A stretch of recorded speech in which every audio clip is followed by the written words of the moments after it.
Japan, a country best known for its fear of monsters, women who dress like dolls, and thinking this is a sport.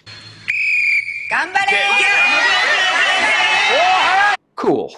We're here to talk about whiskey. Now, if you've been living in a cave on Mars with your eyes closed and your fingers in your ears, maybe you haven't heard that some of the best whiskey in the world, or at least some of the most expensive, comes from Japan. And in this video, we are going to review the Chita, a whiskey that actually us mere mortals can afford. I know what you're thinking, a Japanese whiskey that's affordable, oxymoron. But let's see. If you like whiskey, or you'd like to like whiskey, you're in the right place. We do whiskey videos every week, and we give away a free bottle of whiskey every month. So if you like whiskey, you should click that subscribe button. If you don't like whiskey, you are definitely in the wrong place. Shouldn't be here, John. Now, today we are going to try the Chita, which I assume is pronounced cheetah, like the ferocious cat. It reaches top speeds of 75 miles per hour. And not Chita, like a really expensive drink from Starbucks. If you know how this whiskey should be pronounced, let's take a poll. If you think it's cheetah, so let us know. If you think it's Chita, let us know. I'll be honest with you, my Japanese is terrible. I don't speak Japanese. The Chita, and I'm going with Chita because I'm filming this now. If it turns out that I am overwhelmingly wrong in the survey, I apologize. We can go back and redub. The Chita was originally launched in Japan in 2015.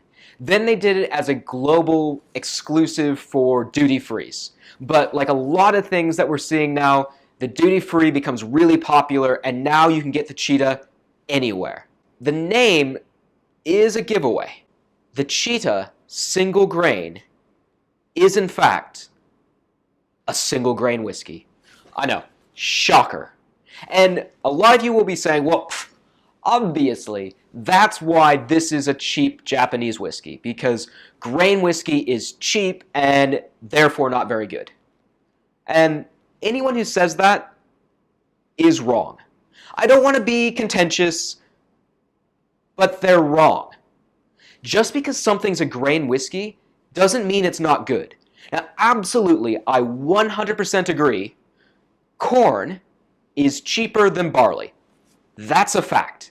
Therefore, grain whiskeys like the Chita, which is made of corn, is going to cost less than a single malt. But they're just different. And just because something's different doesn't mean that it's better or worse. Just because single malts cost more doesn't make them better. Let me give you an example. You can pay £351 to look like a 4-year-old who's gone outside and ruined his new jeans.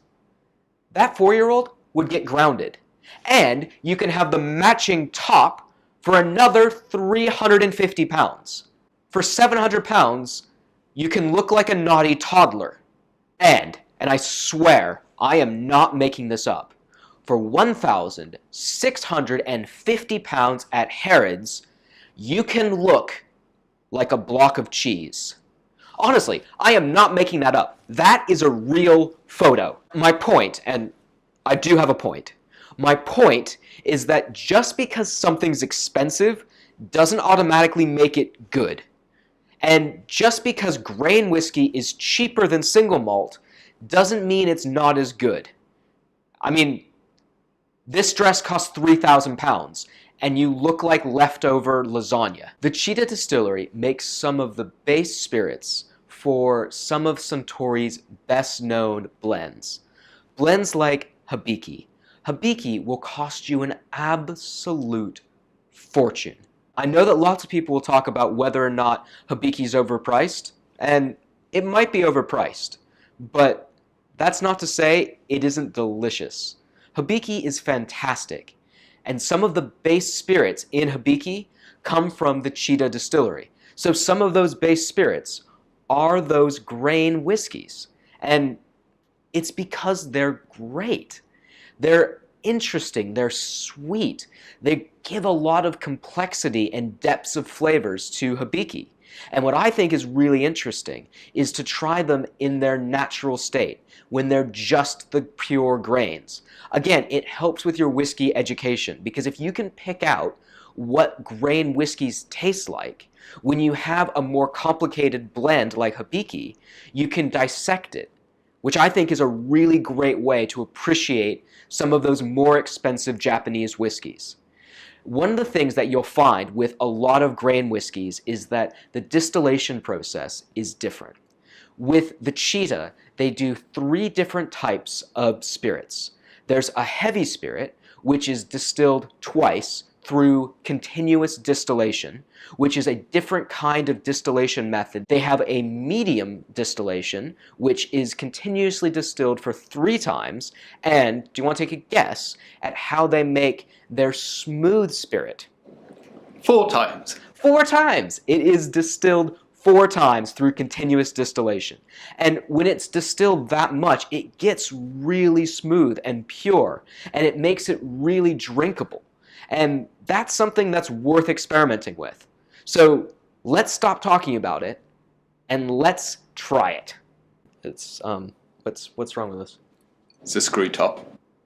Oh, I knew that. I knew that. It's a screw top. It's not a cork.